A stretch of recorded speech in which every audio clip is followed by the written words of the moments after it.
The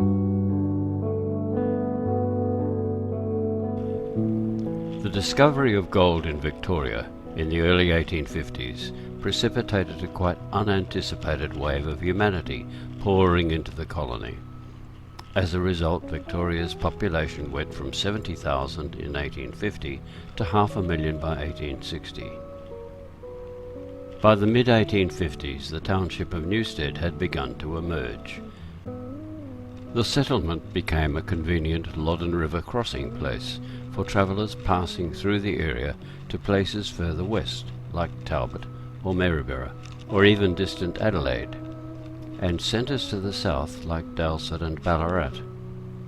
As the township developed, it serviced miners and farmers in the district, with its shops, stores, hotels and blacksmiths, and with a butcher famous even in Melbourne.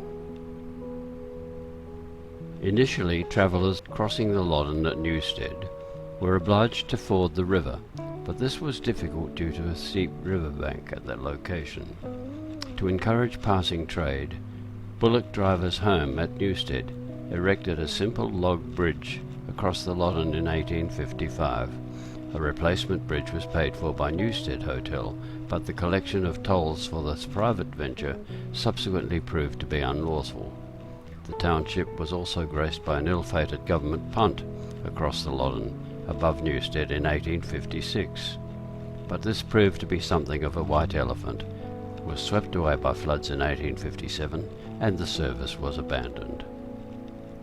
Miners were very much a floating population with an inclination to respond immediately to favourable news, or even the rumour of a new goldfield, and rush to new diggings, often at very short notice, in the hope of striking it rich.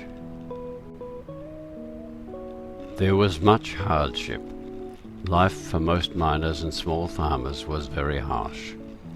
Water was often scarce, particularly in the summer, when the Loddon River tended to become a chain of waterholes. Food could also be expensive. Much accommodation available was of the most basic kind, and people lived in tents or bark huts for years on end.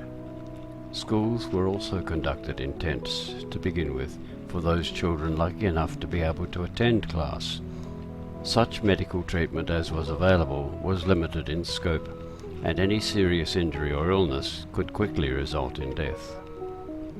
Complicating the difficult living conditions, alcoholism was a serious problem. Hotels did a roaring trade, and such edifices competed with less salubrious inns, or as they were politely called, refreshment tents.